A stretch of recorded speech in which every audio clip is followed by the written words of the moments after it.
चले आए। ऐसे लोगों से मुझे बदला लेना है।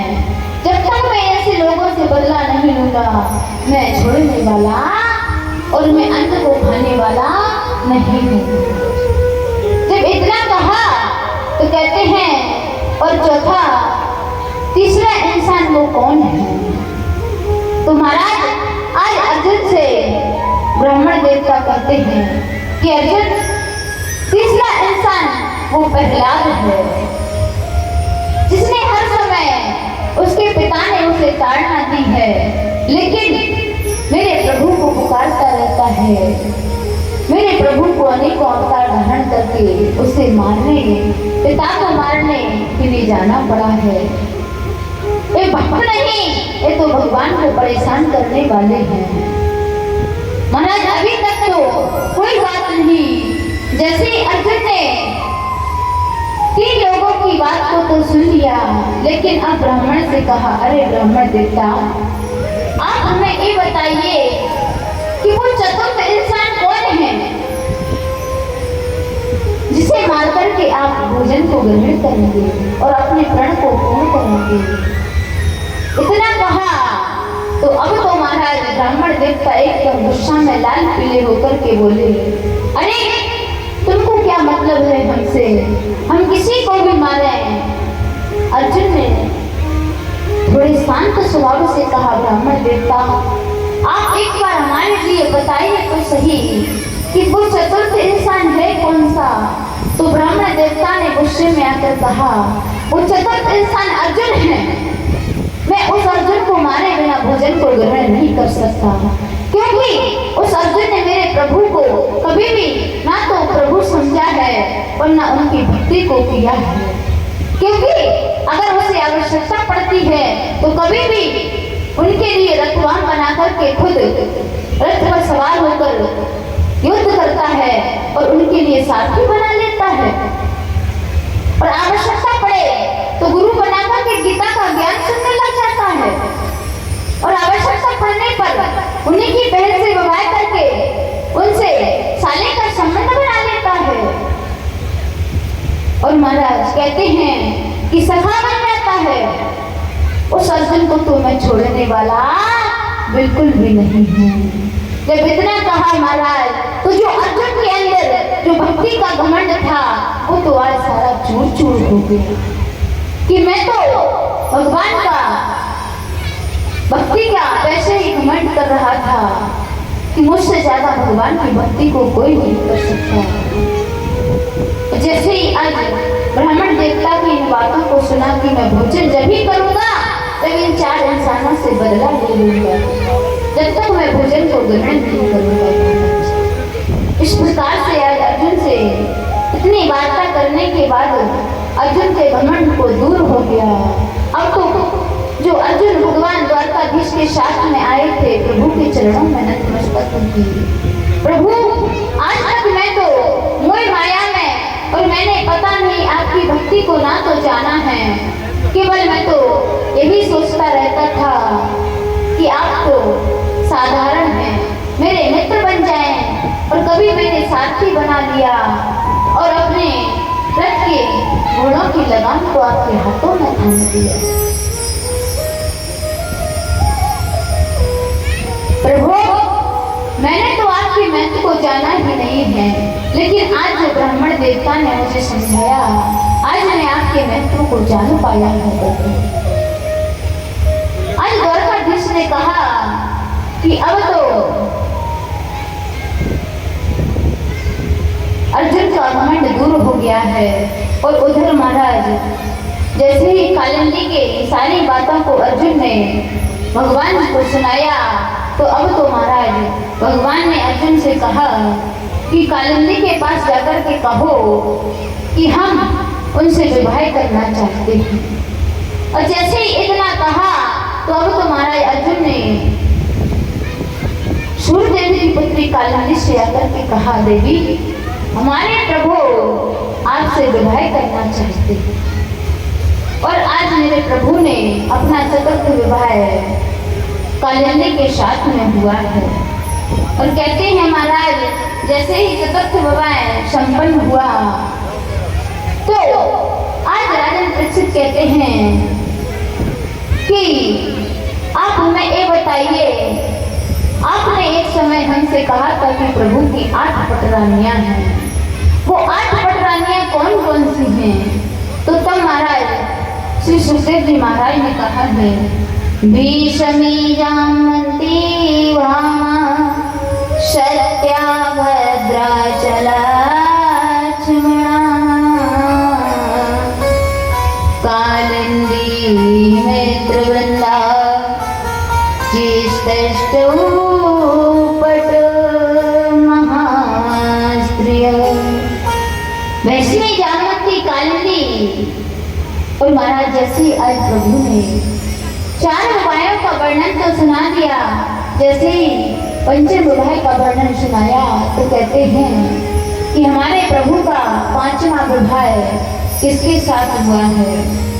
5वां विवाह प्रभु का मित्रवृंदा के साथ हुआ, जो अवंती देश के राजा उज्जैन, अवंती देश जिसे महाराज उज्जैनी कहते हैं, कि राजा बिंद और अनुमंद थे, जिन्होंने अपनी बहन को श्री कृष्ण को ही अपना पति बनाना चाहती थी, तो विवाह को मना कर दिया।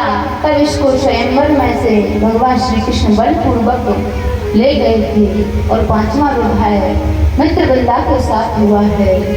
और जैसे ही 5वां विवाह संपन्न हुआ तो अब प्रभु ने 6वां विवाह सत्या के साथ किया। एक कौशल देश के राजा नग्नजित की पुत्री थी। राजा ने प्रतिज्ञा की थी कि जो एक साथ 7 बैलों को एक नाथ में नाथ देगा, उन्हीं के साथ में मैं अपनी पुत्री का सत्या का विवाह करूंगा। तो मेरे प्रभु गए हैं और उन्होंने 7 रूप बनाकर के 7 बैलों को एक नाथ में नाथ करके आज सत्या के साथ में विवाह करके वापस आए। और महाराज इस प्रकार से प्रभु के साथ 6 विवाह हुए और 7वां विवाह भद्रा के साथ हुआ। एक देश में उत्पन्न दृष्टकेतु की पुत्री यानी भगवान की बुआ सतकीर्ति की पुत्री थी। भद्रा के भाई संत दर्शन ने इसे श्री कृष्ण को स्वयं दिया था। और महाराज 8वां विवाह मेरे प्रभु का लक्षणा के साथ हुआ है। यह मध्य देश के राजा भरतसेन की पुत्री थी। इसे भगवान स्वयंवर में मत्स्य वेदन करके लाए थे। वहां पर महाराज कहते हैं कि अर्जुन, दुर्योधन, शिशुपाल आदि राजा भी स्वयंवर में गए थे, लेकिन किसी ने मत्स्य का भेदन नहीं किया था, कर नहीं पाए थे। और मेरे प्रभु ने जाकर के मत्स्य का भेदन किया था और भद्रा के साथ में विवाह किया। तो इस प्रकार से महाराज मेरे प्रभु ने 8 विवाह किए। तो प्रभु ने 8 विवाह कौन कौन से किए महाराज? महाराज पूछे भगवान का प्रथम विवाह किसके साथ हुआ है?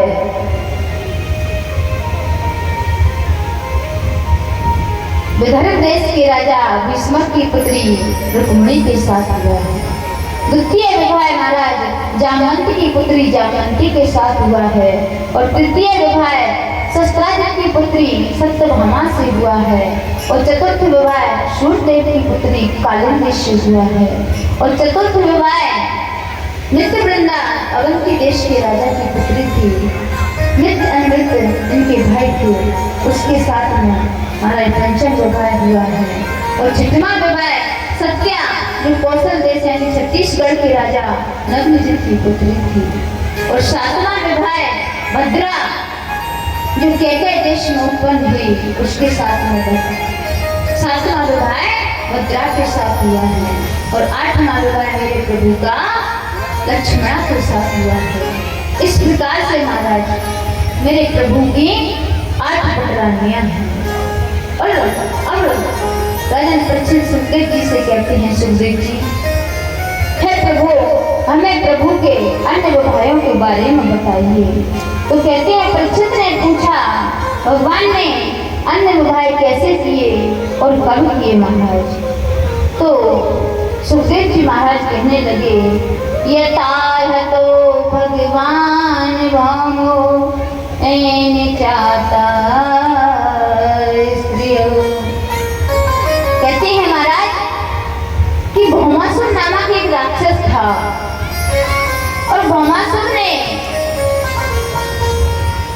कन्याओं को कैद करके अपने कारागार में रखा था। जैसे ही महाराज अब भौमासुर अनेकों कन्याओं को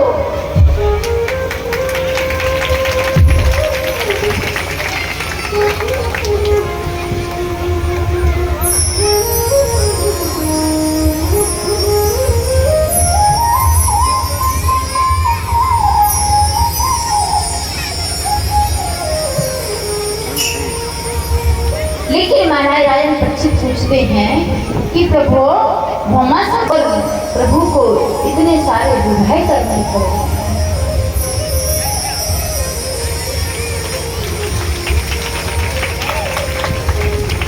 तब परीक्षित को श्री सुखदेव जी महाराज कहने लगे, राजन भौमासुर ने वरुण का छत्र, अदिति के कुंडल एवं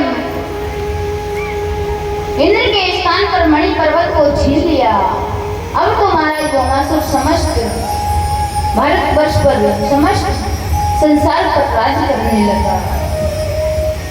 और जब उसने प्रण किया था कि महाराज 16,108 कन्याएं हो जाएंगी, तब जाके मैं उनके साथ में सभी के साथ एक साथ विवाह करूंगा।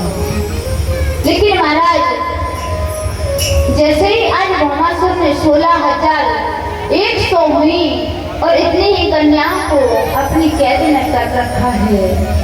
लेकिन भौमासुर ने भगवान से तपस्या करके वरदान प्राप्त किया था कि जब तक कोई भी स्त्री, कोई भी पुरुष या देवता अपनी स्त्री को युद्ध क्षेत्र में लेकर नहीं आएगा, तब तक इसकी मृत्यु नहीं होगी। तो महाराज कोई भी वीर पुरुष ऐसा नहीं होता है कि जो अपनी गृहिणी को, अपनी पत्नी को युद्ध स्थल में लेकर।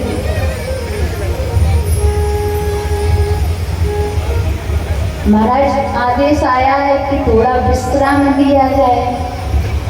तुम्हारा विश्राम का मतलब समझ जाओ अब क्या होने वाला है। हमारे विश्राम की सुन करके तो हमारे श्रोतागणों के चेहरे पर ऐसे स्माइल आ जाती है, ऐसे मुस्कान छा जाती है जैसे पता नहीं बहुत बड़ी बात बोल दी हो।